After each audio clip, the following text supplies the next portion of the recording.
Rev up your engines! Today I'm going to show you how you can prevent your engine from blowing up and costing a small fortune to repair in any modern car. Now sure, your engine's made out of a lot of strong aluminum alloys and steel, but ultimately it runs on bearings. Now this is a piston-to-piston rod, and a piston rod has a soft metal bearing that goes around where it bolts to the crankshaft. And that soft metal is the first stuff that'll go bad if you have dirty oil, overheating engine. If you've been bad to your engine, when you start it up, you get rod knock, which is like when you rev it up. It's too late because then the bearings have been worn, it's rattling back and forth, and you're gonna have to rebuild your engine, which costs a fortune.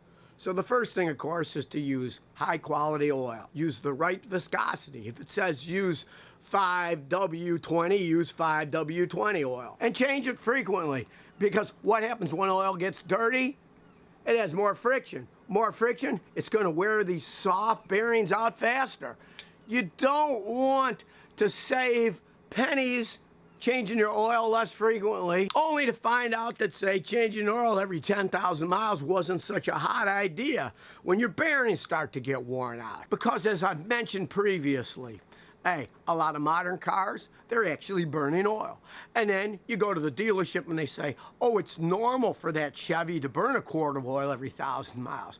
Well, mainly it is because you didn't change the oil enough, it got dirty and it wore stuff out. And with the complexity of modern engines, variable valve timing, all kinds of fancy computer controls, people really aren't very good at rebuilding these engines.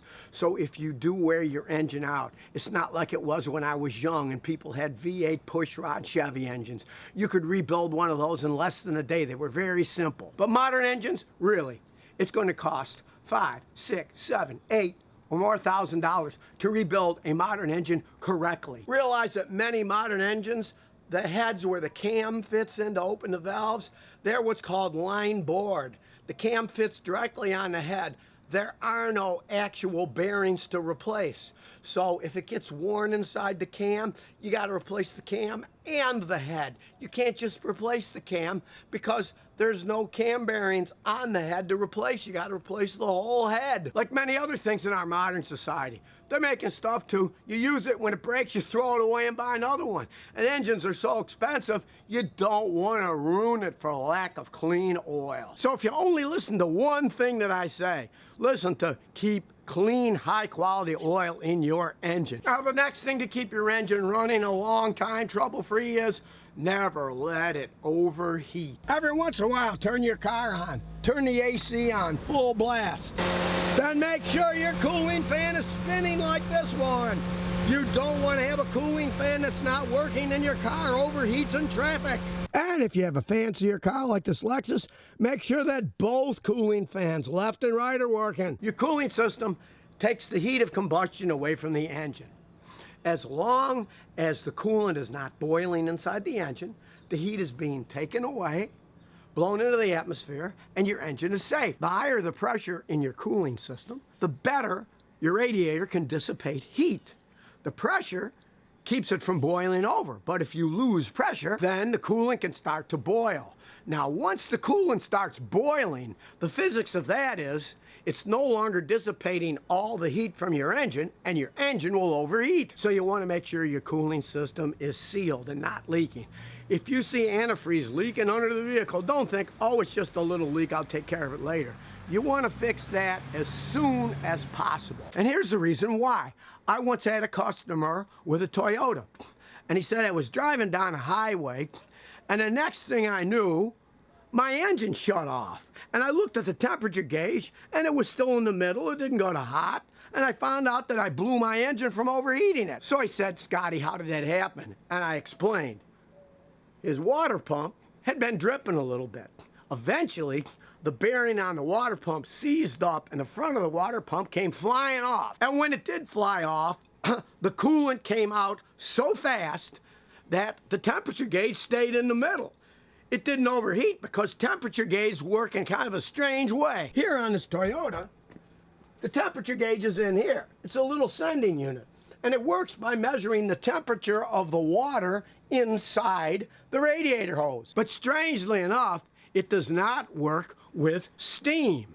So, if all the coolant in your system quickly rushes out, the gauge won't go to H, because it's reading the water coolant temperature. If there's only steam inside, it won't work right on that, and it'll probably stay right where it was in the middle while your engine blows up. So, if you find you're losing coolant and you have to keep adding some, or you see coolant dripping under the car, fix it as soon as possible. Don't wait until something major happens and costs you a fortune. And so while you're driving, just glance at your temperature gauge every once in a while to make sure it's running in the normal parameter around halfway or so.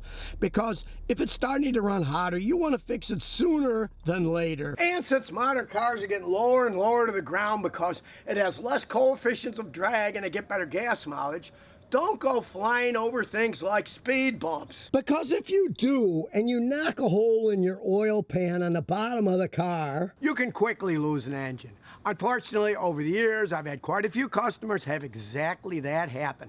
Either they hit a giant pothole and it rips their oil pan and all the oil comes out fast, or they drive over a speed bump going like 40 where you're supposed to go less than 20, and it knocks a hole in the oil pan. And since the oil pan is where the oil pump is that pumps oil to the top of the engine, you lose oil there quickly. The top of the engine goes dry, burns itself out, and goodbye engine. Now modern engines, at least well-built ones like this Toyota, they can go hundreds and hundreds of thousands of trouble-free miles if you just take a little precaution like I showed you in this video, so that you don't have to replace an engine, or more often, you'll replace the entire car these days. So if you never want to miss another one of my new car repair videos, remember to ring that bell.